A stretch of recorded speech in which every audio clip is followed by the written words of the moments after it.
Good morning, everybody, if you are in the UK. Good evening if you're in Australia. And very, very early good morning to you if you're in the USA. Welcome to the David Kurten Show here on today's News Talk TNT. I have with me Abi Roberts. She stayed on because we are in location in central London, outside the Royal Courts of Justice, where Julian Assange is having his hearing. And we really hope that everything is going to go the right way, either today or whenever they announce the results of the hearing, the outcome, and that he will be able to have leave to appeal. He won't be extradited, and ultimately he will be freed. Abi, you've been here as well. What do you make of what's going on at the moment? Well, it's quite terrifying that, like I said earlier, that Julian could be any one of us. That's, I think, something people watching and listening have to bear in mind, that this is a precedent that could be set.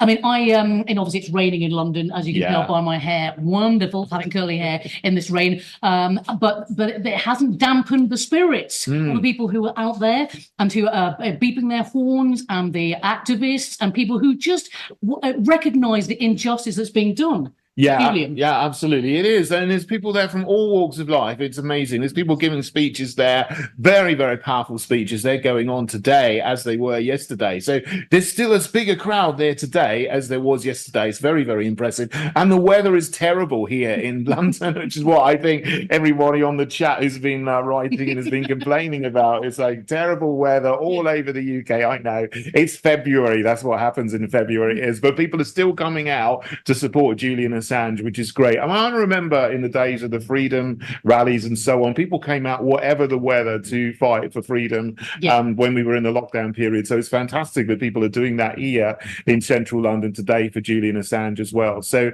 it's a terrible thing that he's been dragged through what he's been dragged through for the last 12 years and 5 years in Belmarsh. It's absolutely awful. I can't imagine what it's like for, Julian, poor man, for doing absolutely nothing apart from journalism. Isn't that right? And it's terrifying, because we're in the media and so on. I mean, I'm not a professional journalist as such. Sometimes, I wonder, what am I doing in the world of politics and what am I doing in the world of media? But this is fantastic. I mean, I'm by trade, I'm a chemistry teacher. I was just... You're a natural, David, in all your videos that you do. Oh, thank you. That you do for with your Union flag in the background. I do.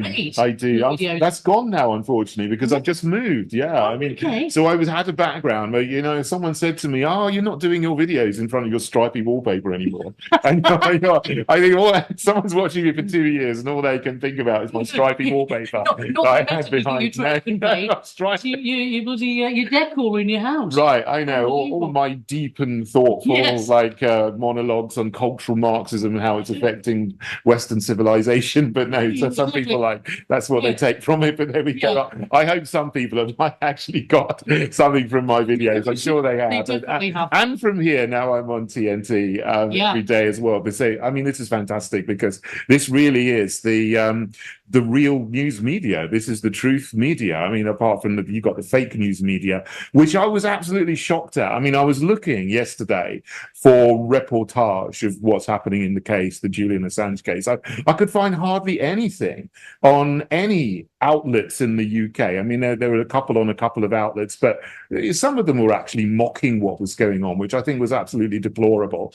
You can see it on X. I wrote something, so I'm not going to mention which outlet it was, but if you do look on X, you can see which outlet I've criticized for actually just making light of this situation when an innocent man is in jail for journalism and calling out the terrible wrongdoings of the people in our nations. And if we live in a nation which we are told is free, which we're told is democratic, which we're told is fair, we have to stand up to these kind of injustices and these wrongdoings that are going on. And that's what we're doing here.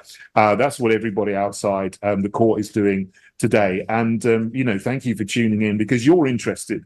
But it disappoints me that more people aren't interested in the media because they're going to suffer. This goes the wrong way.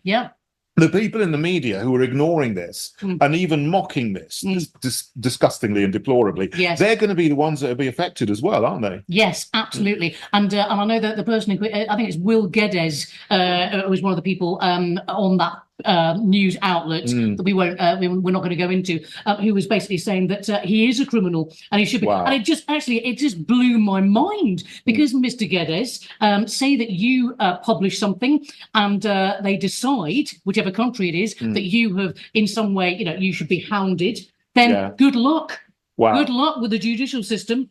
I've never heard of Mr. Geddes. It's probably a good thing that I haven't. Yes, exactly. There we go. Yeah. But people like him, I mean, I think that's his first name. Yeah, his first name, not his last name. Okay. His last name. Yeah, Exactly. I don't know. But I mean, it was just extraordinary right. that people could have this view that it's like, well, it's absolutely fine to hound somebody, for someone to be incarcerated for basically 12 years. Yeah. And then now in Belmarsh in a 2x3 cell with no right to reply. Where's the jury? Right, exactly. This is not going through a normal process, No, is it? He hasn't been charged with anything in the UK. Yes, quite. Which is appalling. He's Yeah. just waiting for extradition. What disturbs me as well is that the Home Secretary of the United Kingdom could at any point have said, we're going to set him free, just like that. Yeah, yeah. They've got that right to do that because the final decision rests with the Home Secretary. Yeah. He's been in Belmarsh through 3 Home Secretaries, through Priti Patel, Right. Suella Braverman, and now James Cleverly. And none of them have done anything. None of them have said, yeah, this is wrong, you can go free. And they all talk about freedom and democracy. And yet with this, they're trampling our freedom and trampling our democracy. Well, Julian's obviously, but, in principle, that for everybody else, because this could happen to anybody. Yes, indeed. Yeah, Indeed. appalling.